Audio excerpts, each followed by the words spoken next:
Deputados de partidos com ministérios no governo querem anistiar Bolsonaro. Parlamentares de diferentes legendas, incluindo o MDB, o PSD e União Brasil, apoiam a proposta. O projeto de lei protocolado com o objetivo de anistiar a condenação do ex-presidente Jair Bolsonaro foi protocolado pelo deputado Ubiratã Sanderson, do PL do Rio Grande do Sul, e recebeu a assinatura de 65 parlamentares. Dentre eles, 12 são filiados a partidos na base do governo Lula, como MDB, PSD e União Brasil, que ocupam ministérios importantes. A iniciativa ocorreu depois da condenação de Bolsonaro pelo Tribunal Superior Eleitoral, na última sexta-feira, dia 30. A oposição ao governo Lula se uniu para redigir um texto que busca conceder perdão a todos os condenados por ilícitos eleitorais desde 2016. Além de parlamentares de partidos adversários a Lula, assinam um projeto a favor de Bolsonaro Alfredo Gaspar, do União Brasil, Coronel Ulisses, também do União Brasil, Felipe Francischini, União Brasil também, Osmar Terra, Otônio de Paula, Pezente, que são do MDB, Reinhold Stefanes, ou Reinhold, não sei como pronunciar aqui, do PSD, Rodrigo Valadares, do União Brasil, Rosângela Moro, do União Brasil, Sargento Faur, do PSD, e Tiago Flores, do MDB, né, que também assinaram o documento. Os deputados em questão pertencem a partidos que possuem cargos importantes no governo. O MDB, ministérios são liderados por Renan Filho, no Transportes, Simone Tebet, Planejamento, e Jader Filho, Cidades, Ministério das Cidades. O PSD conta com Carlos Fávaro, na Agricultura, André de Paula, na Pesca, e Carlos Silveira, em Minas e Energia. Já o MDB tem Daniela Carneiro, no Turismo, e Juscelino Filho, na Comunicação. Dos 53 deputados que fazem parte da oposição, a maioria, 49, é do PL, partido do ex-presidente Jair Bolsonaro. Também dos partidos da base de Lula, outras legendas de oposição, além das partidos da base de Lula, os partidos da oposição também têm representantes no projeto, como o Progressistas, 5, Republicanos, 1, Podemos, 1 e Patriota, 1. Carlos, enfim, são duas coisas que a gente tem que comentar aqui, né? O Stefano Fotógrafo faz a pergunta aqui, né? Como anistiar um não crime, né? Bom, como condenar um não crime, né? Já que dá para condenar por um não crime, dá para anistiar o não crime também. Em tese, pelo menos, né? Mas, Carlos, enfim, são duas coisas que a gente tem que analisar aqui. Primeiro, a proposta de anistia em si, né? Que eu acho interessante a gente comentar. E segundo, essa presença, digamos, né? Talvez surpreendente, né? De membros de partidos da base do governo, né? Mas eu queria comentar primeiro a questão do projeto em si. O que você acha? O projeto em si, você acha que tem algum efeito, ainda que, enfim, possa eventualmente não trazer de fato a anistia do Bolsonaro, né? Mas você acha que tem algum efeito, né, prático, assim, simbólico que seja, enfim? Queria te ouvir sobre isso. Eu acredito, sinceramente, inclusive pelo autor, né, que é o deputado Sanderson, ele é o presidente da Comissão de Segurança e Combate ao Crime Organizado. Então, ele deve estar sabendo muito bem o que está fazendo. Uma pessoa bastante preparada, já tive a oportunidade de assistir algumas audiências da comissão em Brasília e, de fato, é um sujeito extremamente combativo e sóbrio. Não está atrás de luzes, né, e de cliques, e memes, etc., de rede social. Eu acho que o que se combate aqui, na verdade, é um ato antijurídico, que foi exatamente esse julgamento. E esse julgamento ele trouxe, né, uma revolta profunda, né, na cidadania brasileira, em que você observa os instrumentos ardilosos de condenação de uma pessoa inocente. Quer dizer, como colocou também a questão, e você também abordou, né, um dos nossos ouvintes aqui, fala do não crime, né, o Stefano, né? Exatamente, não houve absolutamente crime e foi urdida a acusação pelo Ministério Público, né, que, sinceramente, deve envergonhar o conjunto de pares de pessoas, né, que tem da justiça, né, que tem na justiça, perdão, a sua vocação e a vontade de fazê-la contra verdadeiros criminosos, quer sejam eles no campo eleitoral, quer sejam em outras áreas, nós vemos que aquilo que foi produzido são peças de ficção criminal, elas não estão absolutamente abrigadas em qualquer dos códigos, né? Tanto, enfim, Código Penal, Código de Processo Penal, Código Eleitoral. Então, enfim, não tem absolutamente, vamos dizer assim, qualquer tipo de equivalência que você pudesse abrir para a acusação de um sujeito, né, de um ex-presidente, que atuou sempre dentro das linhas, né, constitucionais.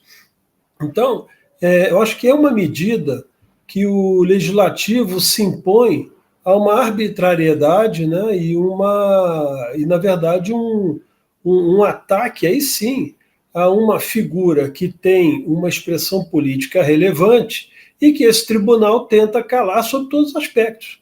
Tentou calar durante a eleição, tentou calar no período pré-eleitoral, repito, durante as eleições, não permitindo que determinadas veiculações fossem feitas, não se permitiu, por exemplo, que dissesse que o atual mandatário é amigo do Hugo Chávez, de narcotraficantes, né, do Foro de São Paulo, vinculada às Farc, né, isso tudo são documentos que estão verdadeiramente provados, quer dizer, não existe ali nenhum tipo de mentira.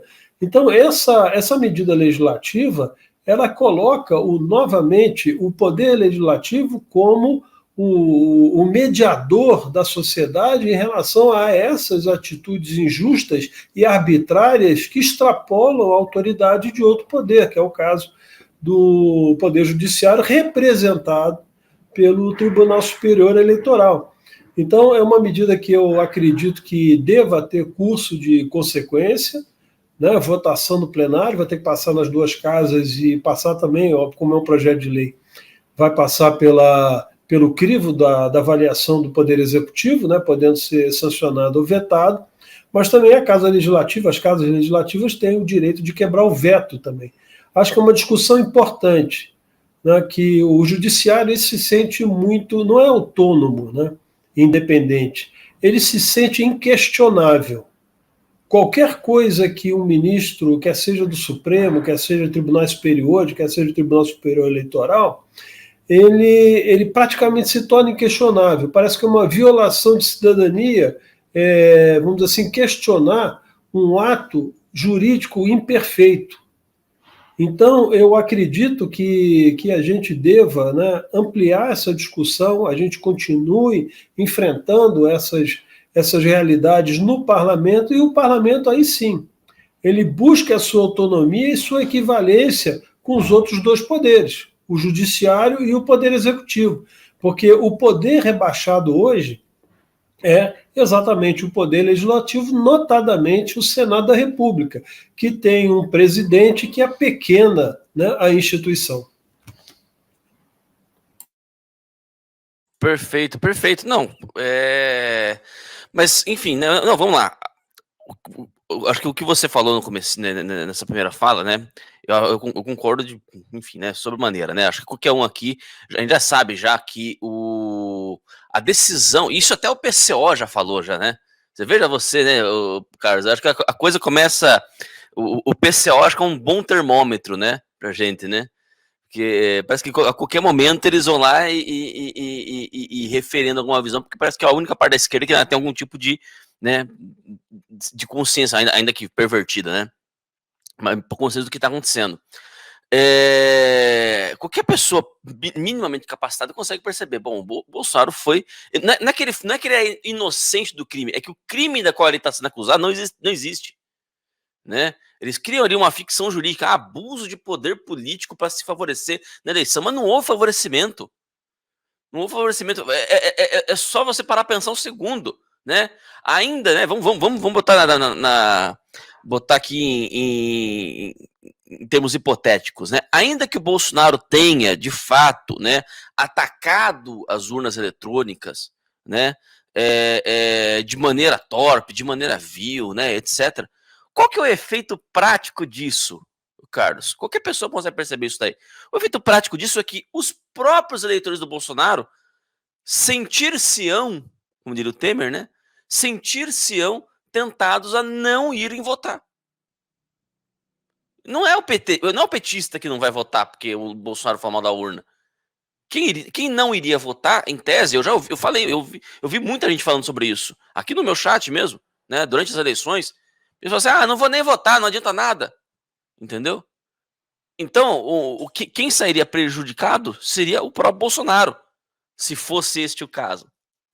Se fosse este o caso, né? Agora, então assim, é evidente que a condenação do Bolsonaro não tem abrigo nenhum, né, na lei brasileira. Agora, eu queria saber, mas a gente tem que ir para o campo do prático, né? Primeiro, Carlos, você tá o tempo todo em Brasília, né? Você tá em Brasília ou no Rio agora, Carlos? Não, eu estou em Brasília. Tá em Brasília. Você tá em Brasília, né? Você vê clima na casa? Você acha que essa medida prospera? Olha, eu acho que é muito cedo para a gente dizer isso. O que, para mim, é importante é que inaugura uma discussão que gera uma instabilidade nessa relação parlamento e Tribunal Superior Eleitoral, que todos os parlamentares, de certa forma, podem ser vítimas no futuro. Então, quer dizer, não existe mais uma regra que balizam as eleições. Então, você simplesmente pode achar que qualquer coisa da cabeça de um, sei lá, de um promotor ou procurador de justiça, né, no Ministério Público Federal, por exemplo, o sujeito pode chegar e apresentar qualquer acusação. E o tribunal recebê-lo de bom grado, porque é do interesse dele, anular uma determinada candidatura. Por exemplo, o que fizeram com o Deltan Dallagnol, por exemplo, quer dizer, um crime futuro, quer dizer, se ele, por acaso, fosse responder a um PAD, olha, primeiro é o seguinte, se ele fosse responder, teria que ter um PAD. E se ele respondesse ao PAD, tinha duas hipóteses, ou ele ser inocentado ou ele ser condenado. Então, quer dizer, não chegou nem na condição de ele responder um processo administrativo, que não respondeu, e é isso que enquadra a lei da ficha limpa. Se estiver respondendo o processo e o sujeito, vamos dizer assim, sair, né, da atividade, ele está enquadrado em curso na ficha limpa, não podia se registrar sua candidatura. Ele estava com sindicâncias. Você imagina quantos delegados não respondem sindicâncias, quantos policiais não respondem sindicâncias, mesmo da Polícia Federal.